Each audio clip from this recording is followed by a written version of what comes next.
Hi everyone, and welcome to today's webinar on assisting clients affected by substance use. Before we get started, I'd like to acknowledge the traditional owners of the land on which we are holding this webinar today. In Brisbane, they are the Turrbal and Yuggera people. I wish to pay my respects to their elders past, present and emerging, and acknowledge the important role Aboriginal and Torres Strait Islanders continue to play in our society. As this webinar is being viewed by people across Queensland and Australia, I'd also like to pay my respects to the traditional owners of the land throughout the country and extend a warm welcome to any First Australians listening today.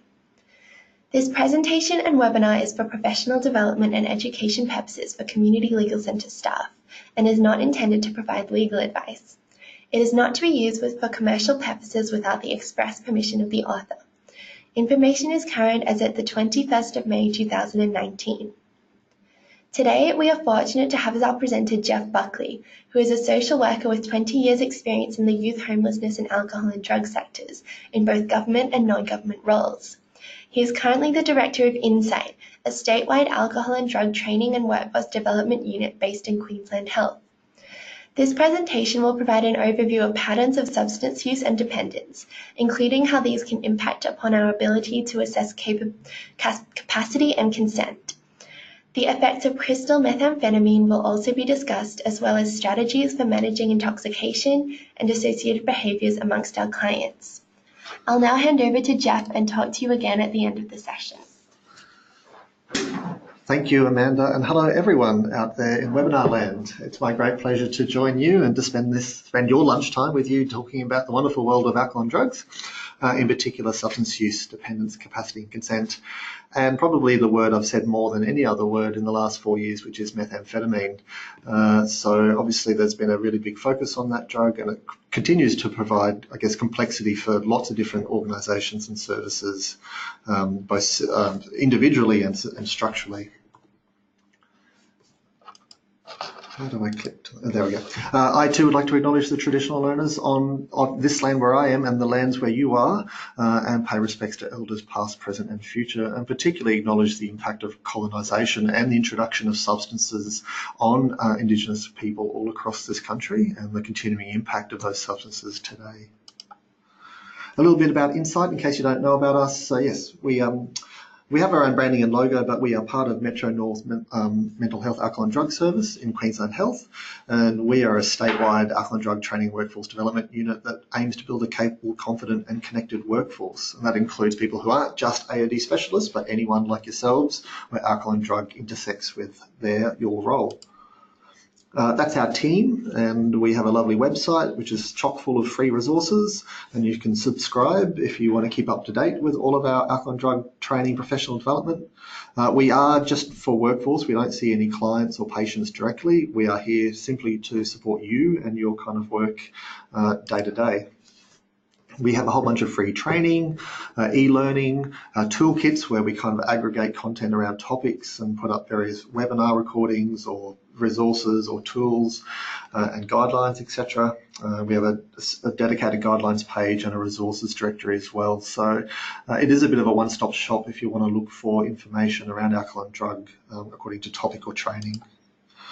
And we also provide practice advice and support. So if you've got a particularly tricky case or client, or you want to know more about drugs, we're happy for you to pick up the phone and give us a call or drop us an email, and we'll talk you through a complex case or scenario and maybe put you in touch with other people who are dealing with similar issues so you can connect with them. So please do that.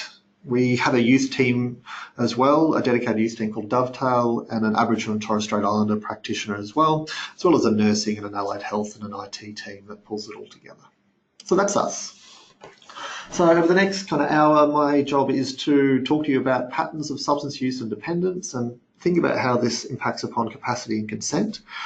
I will provide an overview of crystal methamphetamine or ICE and talk about how we manage intoxication and associated behaviours with our clients, because we know that's particularly tricky and challenging for people.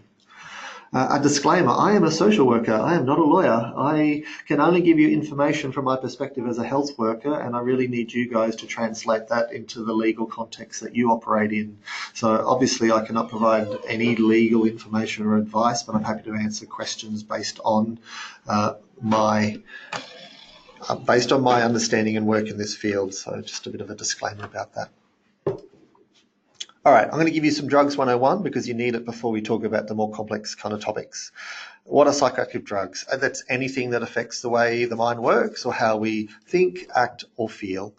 That's its most basic definition. We kind of generally loosely categorize drugs according to three different types of effects. Depressants slow down the central nervous system, such as alcohol, heroin, Valium, or other benzodiazepines. Stimulants speed up the central nervous system, such as most people in this room's favourite drug, caffeine and methamphetamine. And hallucinogens distort our senses, mood and thought, such as LSD, magic mushrooms, etc. Except these are a little bit kind of unhelpful in the fact that lots of substances have multitude effects, such as ecstasy, which speeds up, is a central nervous system stimulant, but also provides some hallucination or visual and audio distortions. And cannabis and inhalants slow down the body's functioning, but speed up heart rate and also have audio and visual hallucinations or disturbances. So are all three at once. So it's not that helpful. And in fact, this slide here can show you the complexity of how substances affect the body and have overlapping kind of effects and consequences and change the way that people feel. So, and there you can see cannabinoids right in the middle, which is a stimulant, a depressant, a hallucinogen, and actually has some antipsychotic properties all at once. So, so it is a weird and complex world, and that means that just because we know somebody uses one substance, we can't assume that that's always for one particular reason or has one specific effect. And this model called drug person environment or drug set setting, as it was originally called, kind of explains this in more detail, that we know that particular drugs have a particular effect. Stimulants tend to speed up the body, depressants tend to slow down the body, so we need to understand those profiles and effects generally, but that each person will experience that differently. So each of us have individual characteristics or makeup. That means that we might experience the effects of a stimulant much more strongly than others. Certain people have enzymes or a lack of enzyme in their stomach, which means that they over-process or under-process particular drugs, which means that some people might take one dose of codeine and get double the effect. One person might have the same amount, have half the effect. Some people have paradoxical experiences. One of my first clients when I worked at a Brisbane Youth Service back in the 90s, whenever he used heroin, he would get very animated and his face would flush and he would bounce around the room. And whenever he had methamphetamine, he would become very quiet and sit in the corner and draw for hours. So same drug, different people, totally different effect. And that also changes over time. So when I was a young person and I drank alcohol, I would become quite animated and maybe dance on tables. Now I drink the same amount of alcohol and I might fall asleep in my couch quite quickly. So, you know, over time our bodies change and our experience of drugs change with it. The environment is also a really important factor. If I consume a drug at home by myself, I would likely have a very different effect if I consumed it in public or in a festival setting or at a nightclub. We are impacted by environment and the stimulus around us. So the combination of these three effects for each individual determines how they experience drugs and also whether they're likely to experience any problems, both in an acute, immediate sense or in a long-term kind of ongoing problematic sense.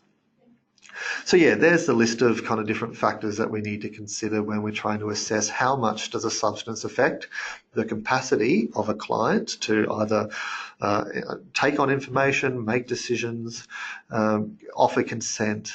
And that's what makes our world so tricky. We don't have an objective sense of measures for each that can be applied across a population group. We really need to assess it individually and look for markers or signs for each individual on each occasion about what their capacity and consent is.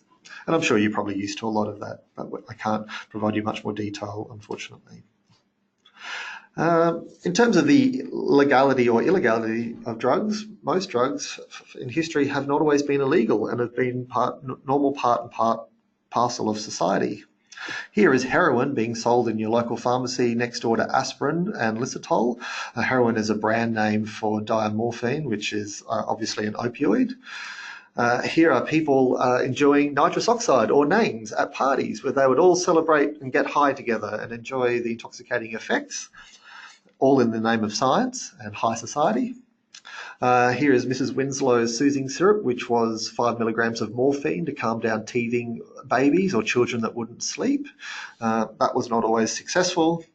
Coca-Cola famously had cocaine until 1897, and Amphetamine was treated for overeating and oversitting as a weight loss kind of drug. And cocaine tooth drops as well to numb that sore toothache that you might have, because cocaine has a numbing kind of effect, anaesthetic effect on local tissue. In terms of Indigenous use of substances, we don't know a lot, but we know a lot of native flora was used culturally and traditionally by Aboriginal and Torres Strait Islanders, in particular pitcherly, which was a bush tobacco that was used and traded and sold. And we know that kava was also used from the Pacific Islanders in various communities across Australia. The introduction of rum and alcohol was the first fleet. Rum was one of the first currencies in the initial colonies. And if you fast forward today, this is our cultural practice of using alcohol in Australia at Melbourne Cup, of course. So we've got a long and varied relationship with alcohol and drugs. And this is not particular to us. This is with all different cultures across the country. It's a universal, the world, it's a universal phenomenon. And therefore, just because a substance is legal does not make it safe. We know that alcohol causes the most harms and the biggest cost to families and communities across Australia. Prescription painkillers are the leading cause of drug overdose deaths by far. And tobacco, which many of us think we've all dealt with now, we still need to remember has the highest mortality rate of all drugs at 50% of people who use it. So we've just got to make sure we keep things in perspective. So why do people use substances? Why do you use substances is a good place to start. And the main reason is because they work. People use them to manage pain, depression, anxiety, to feel numb, particularly if there's histories of trauma or abuse, to fit in and belong. Because some people are impulsive, most people use them to have fun, and there are certainly cultural, religious and spiritual reasons, particularly in certain cultures around the world. Indigenous cultures have very strong associations with drugs, and whole families would go and have a psychedelic drug together as part of a spiritual or healing process. So there's lots of reasons, and here's some extra ones why people use substances, and understanding this is really, really important. Because while we like to think that all drug use is problematic, really we need to start seeing drug use as a very valid solution for people, that people are using it for a reason, they are paying good money for it, and they wouldn't pay money for something again and again unless it worked. And we need to know what that function is that underpins the substance use before we can address it or try to mediate its effects. So yeah, substance use is likely, it does have a positive protective quality about it. The problem is it also comes with a whole bunch of negative health, social, and obviously legal consequences. And that's where we need to address that underlying problem so that drugs are no longer the go-to solution. But you can't just take the drugs away unless you've got that solution in place. So substance use exists across a spectrum from obviously non-use, experimental, recreational, regular to dependent or kind of addicted use. We tend to use the term dependent because that's a little bit of a nicer word than addicted, which feels a bit powerless for people. But people don't progress orderly and neatly up and down this line. They tend to jump around. They can go from recreational to dependent use quite quickly, be using for many years, and then one day wake up and just quit and do what's known as spontaneous recovery and go to non-use for many years, and then maybe go back to occasional use for the rest of their life. Who knows? It is very different for people. It also changes per substance, and some people will only use one substance when another substance is on board. The classic one is maybe only smoking tobacco when you drink alcohol, but never smoking tobacco otherwise, or maybe using things like alcohol or benzodiazepines to help with the come down from speed or ice use. So yeah, people do use them strategically with each other. It's important to know, however, that harm can occur across all of these levels. There is certainly a lot of harm for initial or experimental use. You can see that the deaths that might happen at, say, a festival or event from an overdose in MDMA there. But the more people use, the more likely they will experience not just acute but long-term harm, such as chronic disease, organ problems, mental health problems, etc. Importantly, no one ever sets out to get a drug problem. However, some people who start using substances find it very difficult to stop. And that's when we start to sense that people are becoming dependent upon a drug. So substance dependence, as you're probably aware, is a chronic relapsing condition. And there's a whole bunch of criteria from various large books that determine what a substance use disorder looks like. But to boil them down, these are the key criteria. So if someone you're working with is spending a great deal of time getting, using, or recovering from the effects of a substance, is using a substance in greater amounts or for longer than originally planned, is continuing to use a substance despite experiencing problems, especially like legal problems or relationship problems, and are needing a lot more of the substance to feel the same effects, so is developing a physical tolerance to the drug, then it's a sign that that person is likely to be dependent upon that substance and should probably go see a doctor for a proper kind of diagnosis and treatment. So that's some sort of drugs 101, which is useful for people to know as they think about issues of capacity and consent. I've been asked to talk a little bit about methamphetamine because this is the one that is quite difficult for organisations and workers to deal with because it's got such a, specific behavioural profile to it, and is obviously on the increase, and people with methamphetamine problems are very obvious and get noticed and get arrested a lot more because their behaviours are quite out there and spectacular often in public, and so often are subject to arrest or sanction as a result. So really quickly, amphetamine is not a new drug. It's been around for a while, and ice is also been around for a long time. And they're both part of the amphetamine type stimulant family. So that's amphetamine at the top, and that's methamphetamine at the bottom. So very similar. The only thing that changes is its potency. Traditionally, we've had speed in Australia for the last, say, 50 years. Base kind of came in the 90s. It's actually an innovation from Queensland. Bikies learned how to convert your everyday kind of pharmaceutical pseudoephedrine, so your Demazin or your Codral, and boil it down and turn it into a base, which was a lot more kind of pure form of methamphetamine. But then we've realised that the advent of crystal methamphetamine happened around the year 2000 and largely imported from Southeast Asia and now increasingly from South America, but also manufactured locally. But what we know, the big increase is because there are large-scale laboratories and kind of plants in Asia and South America that are churning out kilos and kilos of methamphetamine. And because Australia largely sailed through the global financial crisis and pays top dollar for drugs, they targeted their imports to Australia. So whilst Australians do have a good appetite for drugs, we're also a target for markets because they get a bigger return for their buck. And crystal methamphetamine is an extremely stable drug to smuggle because it's so pure in such small doses. You have to smuggle less of it to get a bigger financial return. And there's a whole bunch of ways that it can be diluted and hidden in various liquids and chemicals and stuff, which makes it easier to smuggle as well.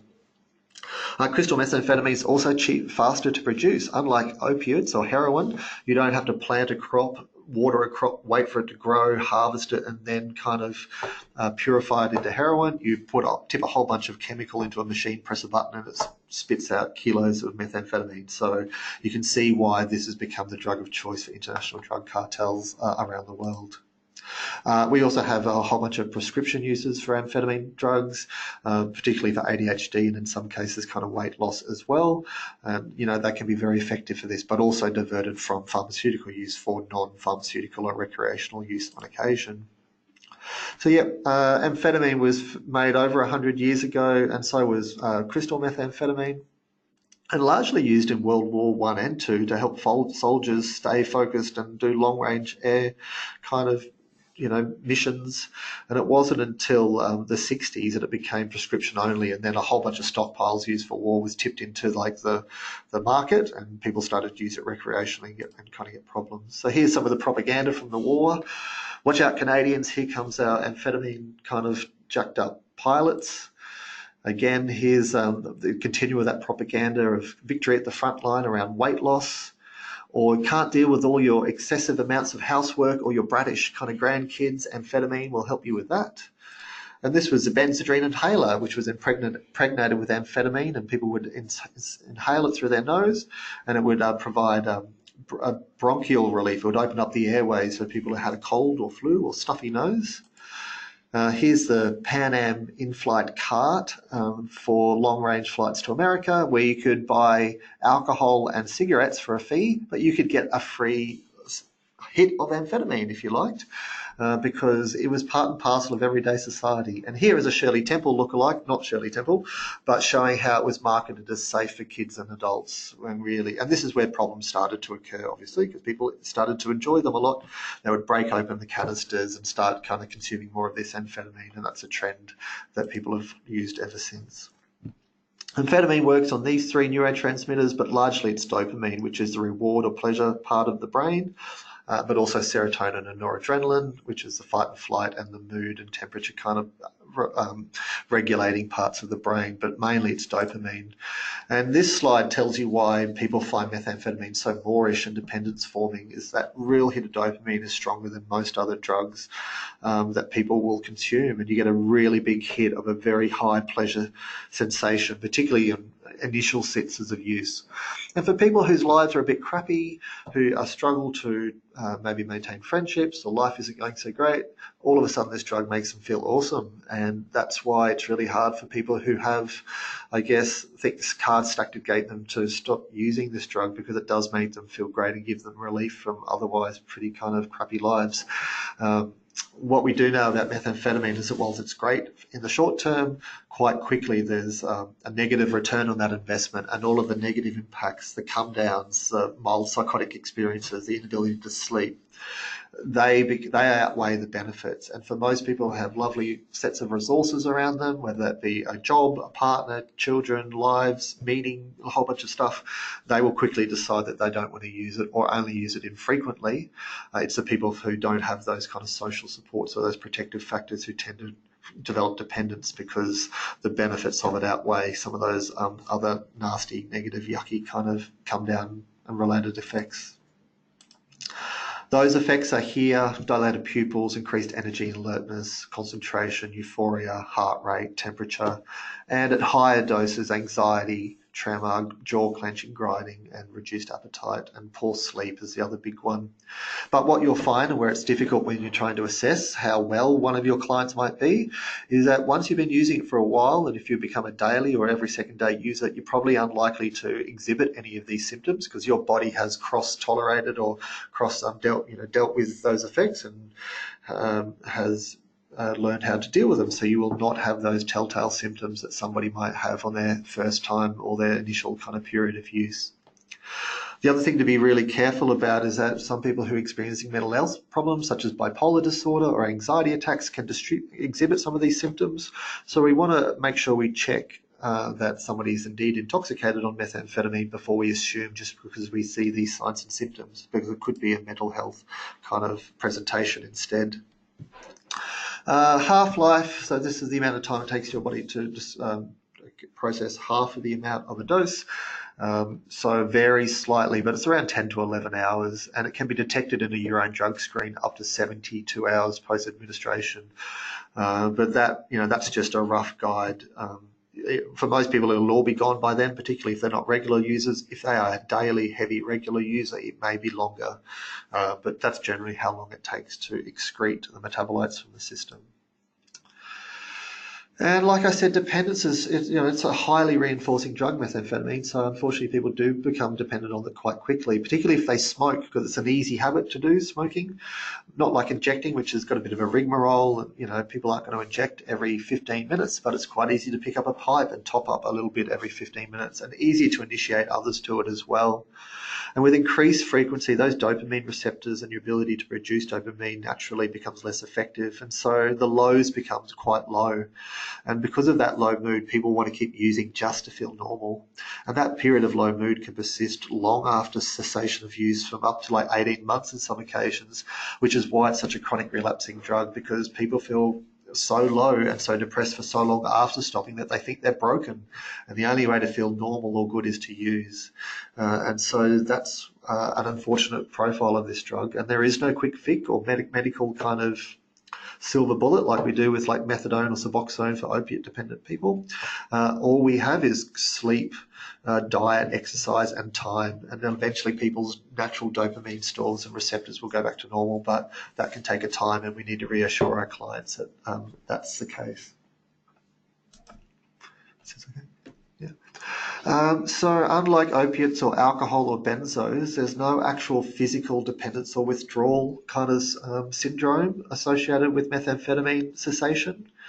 But people will report feeling low mood, depressed, anxious, but it won't be like a physical. There's no physical risks of death like there is for someone who's trying to do an abrupt alcohol or benzo withdrawal where seizures and or death is possible. That won't happen. People will just feel terrible and sleep for days. And we also know that some occupational groups think that they don't have time to come down. So there's higher rates of use in the kind of hospitality and catering industry who are doing lots of late nights, and also other kind of like heavy transport industries. So truck drivers often or sometimes have been known to use methamphetamine to help with long distance runs. So that's an interesting kind of feature of this drug, which is different to lots of other drugs. So the pattern of methamphetamine use, unlike alcohol and heroin and benzos, where people probably like to stay a level of intoxicated all of the time, so we'll use daily, often we'll wake up in the morning, the first thing they do we use until they sleep and then wake up and do it again. There tends to be more of a binge and crash cycle around methamphetamine use. So people will get a stash and they will often use it maybe till it's all done. That might be a period of 3 or 4 days. And then their body has had enough, and no matter how much more methamphetamine you use, you're probably not going to feel any different until your body sleeps, and people will crash. And they'll often crash for 2 or 3 days and just sleep, maybe get up to maybe drink something, have a wee, and then we'll go back to sleep and we'll feel terrible. And after a couple of days, that crash cycle will finish and they'll either go into withdrawal or they will go back on another run, on another binge. And so that binge crash cycle is really, really common. And that makes assessing capacity and consent really difficult because you don't know what a steady state is. There's no such thing as normal. It will change depending on where you are on that binge crash cycle. And so what we kind of need to distinguish between, and this is the case for all drugs really, is this notion of intoxication versus impairment. Because what we know is that as people develop a tolerance, develop dependence, is that whilst they may be intoxicated all the time and register a blood alcohol kind of reading, or will say that they've just smoked pot or that they've just used, that doesn't necessarily mean that they are impaired because their body has cross-regulated and developed a tolerance, which means they don't have the same impact. Whereas you or I were to consume one of these drugs, and we would be quite impaired and unable to really understand or process complex information or make kind of informed decisions or offer consent. And that means we need to assess that kind of that level of impairment at each point. I guess it's not so different to assessing someone with a mental health condition about what level of understanding they might have. And also it might mean that we've got windows of time where a client may be intoxicated or not, where they are not impaired and can kind of engage and offer kind of have capacity. And we need to work out what those times are. So for methamphetamine, it's an interesting one. And, I had this story from a child safety worker who was working with a parent who was a methamphetamine user, and maybe came for a visit and would notice that the house wasn't not in a good state. There was, things lying around, dishes not done, washing up, tidying not done, and going, okay, my client isn't doing so well at the moment, and it's likely that they're on the back end of a binge and that they don't have the ability to rouse themselves much out of bed and be kind of an active parent. And then went for a visit a few days later, and the house was all sparkling and the dishes were done and the house was tidy and the parent was very upbeat. Now, obviously, well, not obviously, but my suspicion at that time was that the parent was intoxicated, had scored more methamphetamine and had used and had capacity at that point to some extent to manage and stay on top of the household and get everything done. So that client might, and depending where they are on that binge, maybe if it's day one and they have had a good sleep the last few days, might be able to make decisions and engage in kind of conversations at that level, even though they are intoxicated on methamphetamine. It depends how much methamphetamine they have, because if it's either they've had a lot and they are scattered, so their thought processes are disordered and jumbled, they're easily confused, repetitive thinking, inability to stay focused, that would be a sign that they don't have capacity. But if they haven't had that much, maybe they are more lucid thinking that at any point. And it might be that day 2 or day 3, particularly when the effects of accumulated lack of sleep, where people tend to be less and less coherent and have less capacity, experiencing increasing levels of anxiety and difficulty, that's when they are not able to really make any decisions or indeed have very good capacity to parent or other kind of decisions or operate safely. So there's a whole bunch of variables that you need to assess, from time of last use, time of last sleep, amount of used, and whether that's had an impact on or impairment upon their cognitive processes need to be considered as to whether or not somebody can give you instructions or provide kind of consent or understand what you're talking about even. So that makes it really, really difficult. I know in alcohol and drug services, sometimes clients struggle to get out of bed early, so a 9 o'clock appointment is not a good idea. However, we try to, 11 o'clock appointment might be, because it's early enough that they have had some sleep. We can get them into an appointment before they go and use for the day. That's might be the sweet spot for an appointment, and then, at lunchtime they can go and use. Alcohol on the other point, like if someone is waking up or they're hanging out, particularly if they're opiate dependent or alcohol dependent, they need to have some level of alcohol on board or opiate on board to get rid of their shakes or their sweats or their nausea. And maybe a little bit of alcohol is enough for them to get to that sweet spot where they can talk, engage properly. And so working out what that sweet spot is, because if they're hanging out on withdrawal, they're not thinking about anything else rather than trying to get that drug on board so that they can focus on other kind of functions. So, trying to negotiate, hey, why don't you have a couple of drinks to get rid of your sweats and your seizures? Then let's have a meeting before you go out and continue drinking or using for the rest of the day. That's a challenging conversation to have, and this is where alcohol and drug agencies can work with you to help negotiate and navigate some of those kind of complexities and deals with your clients. So, because I understand that's a tricky thing for people to do. I mean, the other consequence is that there is no time where that client has any window of capacity, and that's obviously not helpful either. Obviously, there's long-term effects of methamphetamine use that are here, but one of the major ones is poor cognitive function. And this is the protracted withdrawal. And I know it's not a physical withdrawal, but it's that long-term feelings of low mood, depression, anhedonia, which is the inability to feel feelings of pleasure, that stretch out a lot further than, say, alcohol or heroin. And that's what we're dealing with some of our clients, which is particularly tricky about this drug. And we know that most dependent users either already have or develop as a result of mental health conditions, and so have a dual diagnosis. Really high rates of depression, which you can see why a dopamine-inducing drug is so popular. High rates of suicidality, anxiety, dysregulation, and psychosis. So for people who are using regularly, I'm not talking about recreational users, they tend to not have as many of these symptoms, but regular users, you need to appreciate mental health as the norm, not the exception. And because crystal methamphetamine is associated with increased harms, treatment is likely to be more complex and longer in duration. And people who've been using for a few days or longer, or have developed psychosis as a result, often experience pain, panic, and anxiety. We know that the psychosis associated with methamphetamine is almost always paranoid, delusional paranoia, and so people thinking that other people are watching them, talking about them, that cars are following them, that there are bugs in the ceiling recording them, that people are looking about them or talking about them. And that's unfortunately that persecutory paranoia experience that happens for people who use methamphetamine, which makes engaging with them really difficult, particularly if they've got delusions and thought disorders. For most people who are particularly early on in their methamphetamine using careers, develop psychotic symptoms, most of them go away after 2 to 3 hours, generally after they have sleep. And so just because someone develops psychosis from methamphetamine on one day doesn't mean that that's going to be an enduring psychotic experience. It's usually will go away. The person may start to experience it every time they use methamphetamine. The more and more they use, what they tend to find is that psychotic experience will happen earlier and earlier into the binge rather than at the end of it. And that's eventually when people start using, they eventually becomes immediately scattered or psychotic upon use. And then we've got more kind of enduring long-term psychosis to deal with there.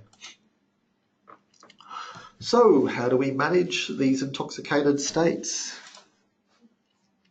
So when experiencing intoxication, the focus for us is always on balancing the client care with risk management. So risk management to ourselves and our colleagues, but also wanting the best outcome from our clients. And particularly for methamphetamine, but for other drugs as well, also like the hallucinogens or psychedelics and also alcohol, the goal is to reduce the distress and the risk posed to self and others. You will probably do a lot of these things naturally because a lot of them are instinctive to us, but it's good to refresh the list. But we don't want to let this person alone. We have to be appreciating that they may be at medical risk and that they may need transportation to a hospital. And so we want to stay with the person, but we do want to remove people who don't need to be in the environment and any possible weapons that might be used in the area, whether they're paperweights or cutleries or large objects, etc. We want to minimise stimulation, particularly for people who are experiencing methamphetamine psychosis. Noisy areas, where there are screaming children or loud music. We want to take people away from that to low stimulus, white-walled environments where there's not so much that stimulus overload.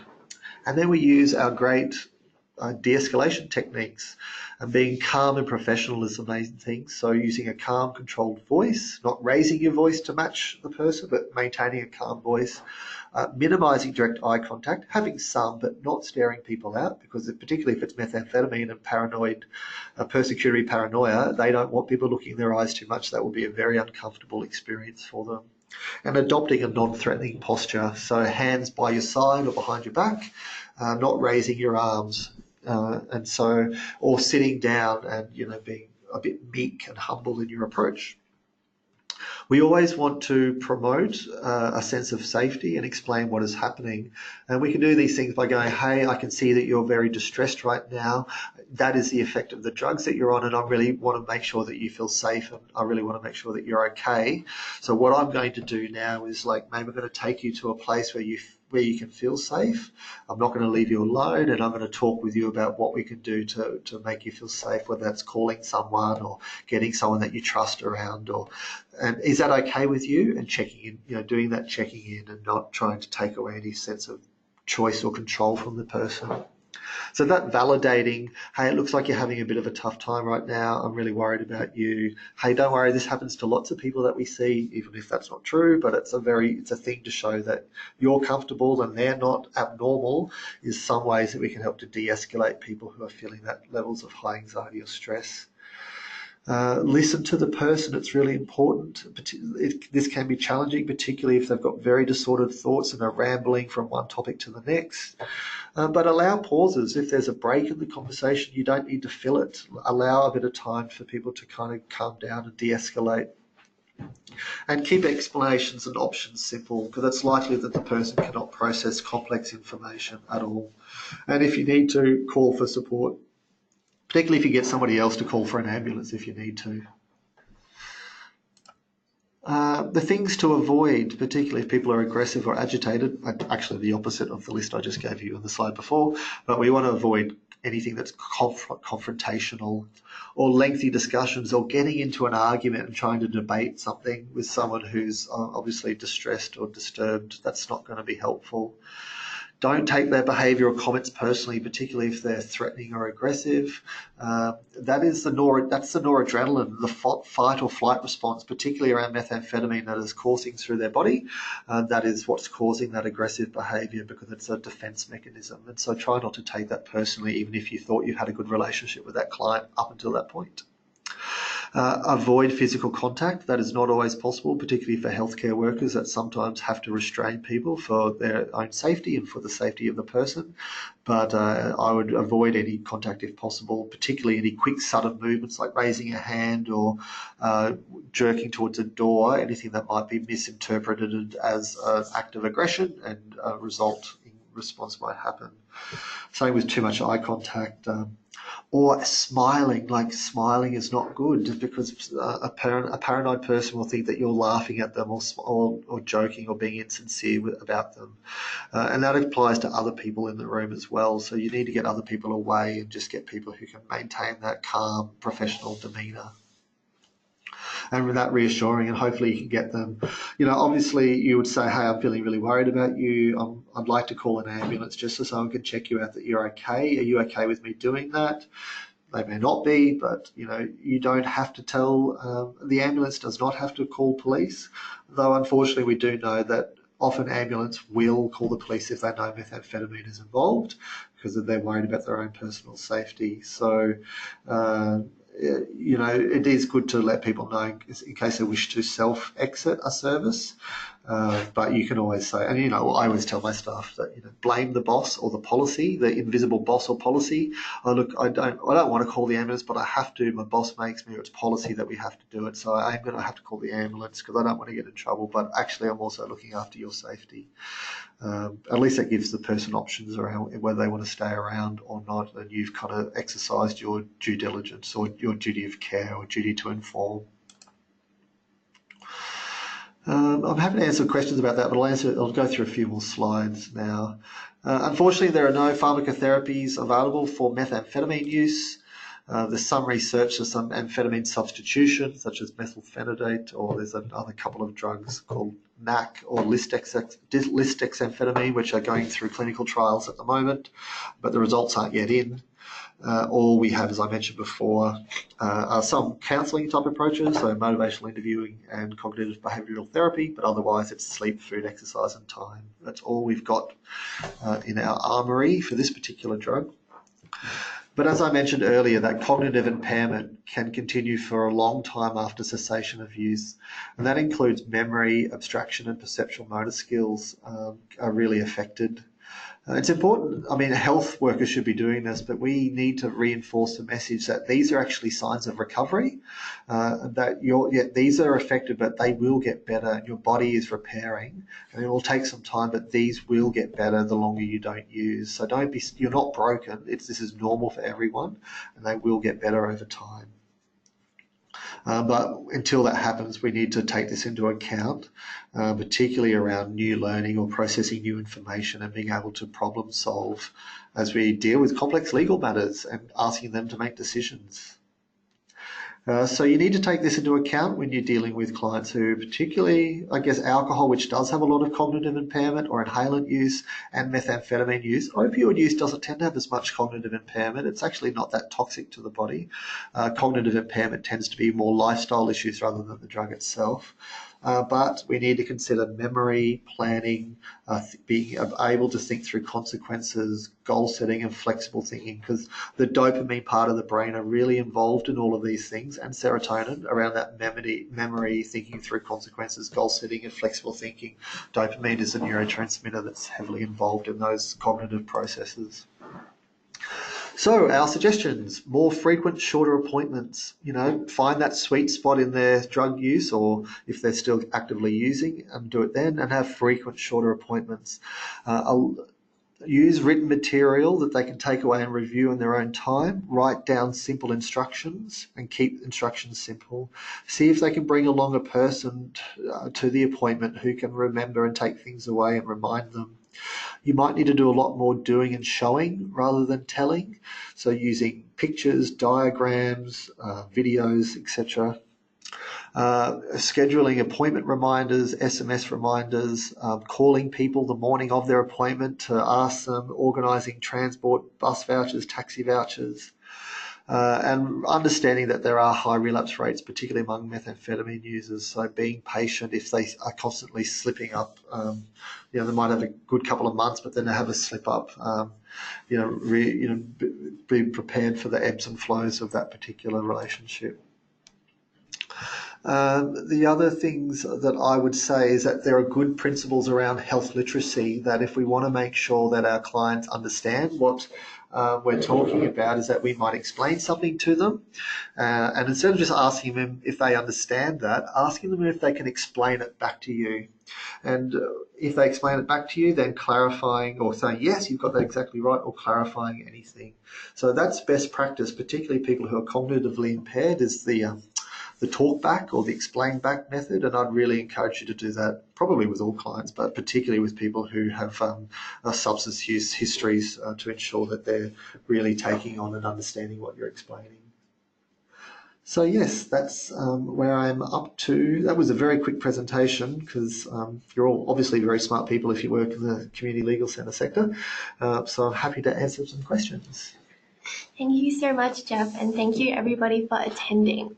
So we've had a few questions sent in advance, so I'll read some of these out to Jeff, but while he's answering them, if you have any questions, please type them into the question box.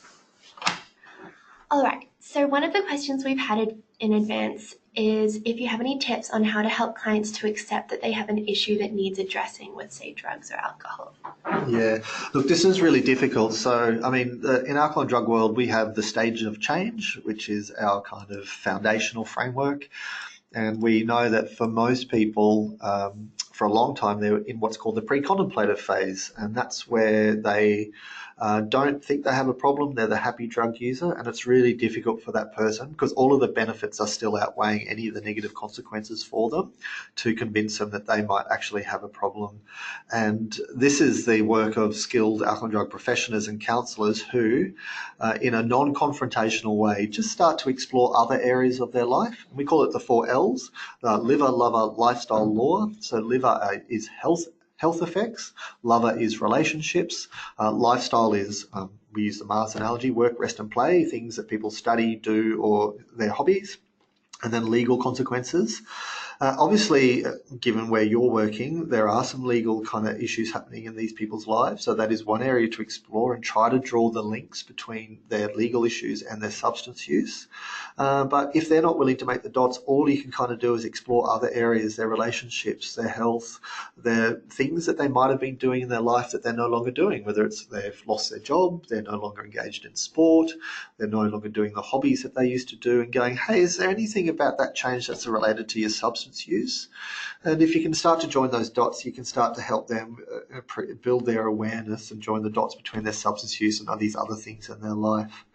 And so that's what alcohol and drug workers do. And if you've got a relationship with someone, that might be something that you do as well as part of your kind of conversation. So that's liver, lover, lifestyle, law. There's a 7 L's model, which is land, law, as an LORE, and loss, which we use with Aboriginal and Torres Strait Islander patients and clients, which starts to examine the impact of substance use on their connection to country, their connections to tradition and culture, and to sorry business. And that's an additional kind of 3 L's for work with Indigenous clients. So yeah, so we've got lots of training on this, and you can kind of access this through our website and our e-learning if you want to know more about those kind of skills. But that's the way that we would start to help build people's kind of recognition of when their substance use is starting to be problematic. Thank you, Jeff. And that's Insight's website and e-learning. Oh, there's a slide at the end which has all those links. There's links. I need to talk about alcohol and drug treatment. I can do that. Oh, yes. All right. Awesome. We'll get back to a few questions after. Stay here. It'll be quick. People will, and I think it is one of your questions anyway, is what are the options that are available? Yes, that was actually the next question. What a segue. So there are a number of alcohol and drug treatment options available. A few things about treatment. There are different types. But not every treatment type works for everybody. And one of the main messages we want to get at is not everybody needs rehab. A rehab is quite an intensive kind of model. It's generally anywhere from 3 to 9 months in duration. And for a lot of people who have relationships, kids, jobs, dogs, pets, taking them out of their environment for so long won't necessarily be the right thing and won't stick for them. So don't just jump to the rehab solution. Certainly for a lot of people it is effective and the evidence is good, but it's not necessarily the cure-all for everyone. Also in Queensland, we don't have any involuntary treatment options. People must want to access treatment in Queensland. Other states do have some temporary kind of involuntary treatment options, but our involuntary treatment option in Queensland is called jail, and that's the truth. So the main treatment types that we have is counselling is the largest one, or psychosocial support. you know what that is. Now, detox and withdrawal isn't actually treatment. It's purely the process of a drug exiting the body, but it can be delivered in partnership with counselling, and that makes it a far more effective kind of treatment option. And you can either do this inpatient. So in Queensland, we've got the hospital alcohol and drug service at the Royal Brisbane and Women's Hospital, which does an inpatient detox. And there's a new kind of ward at Logan Hospital as well, which does some inpatient detox as well. But the most common one is outpatient, where somebody either goes every day to, say, Biala, where I work, downstairs, and might get a dose of, say, Valium to deal with some seizure risk for an alcohol withdrawal, or for a cannabis or a methamphetamine withdrawal, or might do a tapering and onto the opiate treatment program, so onto methadone or Suboxone. Or Subutex, and they would kind of go every day. Some people could also get visits at home, but that's a bit less rare. Rehab services also exist. There are some models which are trying to address the fact that people have lives, and so do what's called a day rehab or day programs, where it's like school, so you go every day into a structured group program, but you go home at night. And obviously, if you can manage the alone time at night and not be tempted to use, that can work. And lastly, there are a range of group or peer support programs. The classic ones are like AA and NA, but there's other ones like Smart Recovery. But unfortunately, not all of these services are available everywhere across Queensland. It's a bit patchy. And so depending on where you live, depends on what options are available for you. Fortunately, we've got a 24-hour alcohol and drug information service called ADIS, which can provide brief interventions. And there's also e-counselling that they're about to offer, and there's some national e-counselling services available. But the evidence is that the longer the treatment, the better the outcome. So, because it's exactly the same rates of use as, say, asthma or hypertension. People who do not stay in asthma treatment get asthma. People who do not stay for treatment for diabetes or hypertension, their conditions return. It's exactly the same for alcohol and drug use. People who remain in treatment tend to do well. People who leave treatment, their conditions unfortunately tend to get better. And that's a difficult thing for us, because often a lot of people send people to alcohol and drug service to be cured, and they stop using drugs, and they say, "Oh, great, you stopped using drugs. That's that one done." And actually, it's probably more of a longer term process than that. I'll just quickly do this as well while I remember it. Really important in our sector that we have better use of language, and that there's terms like drug abuse or drug addict or drug misuse, which we don't really like. They're stigmatising to our patients and clients. I know people talk about drug misuse a lot, but for that person, they're actually using it for a purpose, and misuse kind of devalidates or detracts from that. We prefer some of the value neutral terms that mental health has been, and disability sectors have been very good at changing to for people. So just, we want drug use to be one part of their life. It's a person who uses drugs or who drinks. It's someone is drug dependent rather than a drug addict. We like drug dependent because it feels a bit more variable. And also we talk about problematic substance use as well. So that's some language that we use. Obviously, we don't use terms like junkie, even alcoholic anymore. They are so pejorative. And we do know that those languages are internalised by our clients, and they feel those negative self-perceptions and feelings of hopelessness and powerlessness, which discourages them from seeking to attempt treatment or telling anyone, for that matter, that they have a drug problem, because they think that you're going to think that I'm all of these things. And it blocks healthy therapeutic alliance and limits persons' choices or options. So if you could start using that language, you will help us in helping to engage with clients and to trying to keep them engaged in treatment. There's a couple of other kind of resources here which are available on our website, and there you can go for more information, including ADIS, which is that number before, which I'll leave up now as I answer your last questions, Amanda. Awesome. All right, so we've Jeff has sort of covered some of the ways that a substance-affected client can get immediate help just now. The next question was, he's also already provided some suggestions that might help with this, but issues with clients not engaging with help services due to relapse. Yeah, look, this is a really good question, and I would argue, argue that all of you should do this. We do this in alcohol and drug services. If someone comes to you and say, hey, I've stopped using or I've cut back my use, and we go, hey, that's really good, congratulations, we also need to say at that point, hey, it's really good that you've done this. If you find that you have a slip up, we don't like use the term relapse, it feels too hopeless. We want to call it a slip up. So, hey, a slip-up's a really important learning opportunity, and it's really important that you stay engaged with me. I won't care if you slip up. Like, what I really care about is you sorting out this legal problem or you staying engaged. So I won't think any less of you if you have a slip-up, because actually, a lot of people do. You're doing really well. You don't have to slip up, but you just want to give them permission to, because in my experience, clients favour your opinion and they want to impress you often, and will feel embarrassed if they've said to you, I'm doing so well, and all of a sudden they fall off the wagon and then feel shame and guilt, and they're feeling shame themselves. So we want to take that away and say, I won't have that towards you. So please come and see me, even if you slip up or use again. I don't care. That's not my focus, but you're doing really well. So I think that's an important message that we send. Awesome, that's definitely really helpful. We also had a question. It was asking how you should end a call if you phone a client and you believe them to be currently affected by a substance. Yeah. But I was wondering if perhaps you shouldn't end the call, but you should use the strategies that you discussed, those ones that you could use over the phone. Look, that's a really, really tricky one. I used to work on telephone advice lines like Kids Helpline, and this was always a difficult one.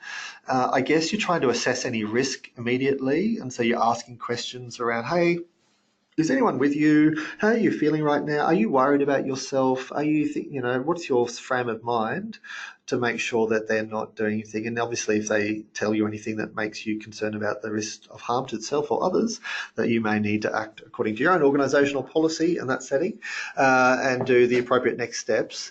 But I guess it is also fair to say, if you've got no concerns around risk or harm, that you could say, hey, I would give examples. Hey, you seem to be slurring on the phone and talking in circles and not remembering what I'm saying. I'm not sure if this is a useful conversation right now. You're not necessarily accusing them of being intoxicated, because often they will swear blue that they're not. But just say, because of what I'm noticing, I'm struggling to have this useful conversation. Can we either meet in person, or maybe is there a time where you feel a bit better rested or a bit clearer that we could talk, and find out that. Obviously, if that doesn't happen again, or that's impossible, you're going to have to deal with what you've got and try to find other ways to be assured that there's capacity and cognitive ability there. That's a perennial difficulty in our kind of work. That's where face-to-face, particularly with the assistance of a support worker, might be a better strategy, particularly if that support worker can be your conduit and your translator, and or even bring them to an appointment at that sweet spot where they're not so impaired, that maybe that could help. Yep. Awesome, thank you. We also had a question. It's about sort of drugs that are legal when elderly or physically challenged clients are on painkillers, and whether it would be good to use the same approach. Yeah, it depends whether or not that's a dependent pattern of use, or whether that's kind of more prescribed and therapeutic. I guess if they develop a physical dependence and are using more than prescribed, that will be a primary concern for them, and they will need to have some of that on board. Opioids is a funny one. It doesn't tend to have the same kind of psychotic inducing or cognitive bending effects of other drugs, and so it probably more is the level of sedation. So if they're obviously affected, that they're so sedated that they're nodding off, or struggling to keep up because they're really tired and under the effect, then that's when you may struggle to assess capacity or have a good conversation. But if they've just had enough to take away any feelings of withdrawal or nausea, etc., then maybe it's fine. That's why you've got to look for signs and symptoms and check, and use your gut or a set of criteria around how you assess capacity around. I know we don't ask people anymore if they can tell us who the current Prime Minister is to assess capacity, because it's too difficult for the general person. But, there might be little questions and tests that you ask just to assess it there, that they know where they are, what day of the week it is, their address, that kind of things. So, yeah. Awesome, thank you. So we've had a few other questions that are a little bit more sort of specific to the legal sector and the community legal sector, which isn't exactly what Jeff does. So I think we might skip a few of those pre-questions. Yeah, I'm sorry I can't talk more specifically around kind of debt collection and alcohol dependency. But the alcohol and drug sector are really helpful people, and we will more than happily support you, in the background or kind of meet with your clients. I mean, we do have a shortage of alcohol and drug treatment in Australia. It's only 50% of people who want treatment can get access to it at the moment. But there have been pretty big investments over the last few years under the methamphetamine kind of epidemic, and Queensland as well through our Connecting Care to Recovery funding, and also PHNs have tipped in some extra money. And so that ADAS service slide that's up at the moment, that's a really good number for you to find out where you can get access to a local alcohol and drug service provider. Yeah, so that's a good first point of call, because they're 24/7 as well, and they've got a big database of services across the state. And it's also a number that your clients can call directly if they're struggling at 11 o'clock at night and need to talk to someone. So yeah, so that's a good one. And if you wanted to call us at Insight, because I saw that was a question online, our number is 07 3837 5655. That's 3837 5655. Or visit our website, which is insight.qld.edu.au. But if you just look up Insight and drugs, we'll come up at the top of the search, not the SBS chat show hosted by Jenny Brocky, that we're not them, obviously. But you can find us through there as well. But obviously we're Monday to Friday, 9 to 5. We're co-located with that ADAS service. They're in the same building, so all roads will lead to us if you need to. Awesome. All right, that's all of the questions that we had. Thank you everyone for attending, and thank you so much to Jeff for the really great presentation.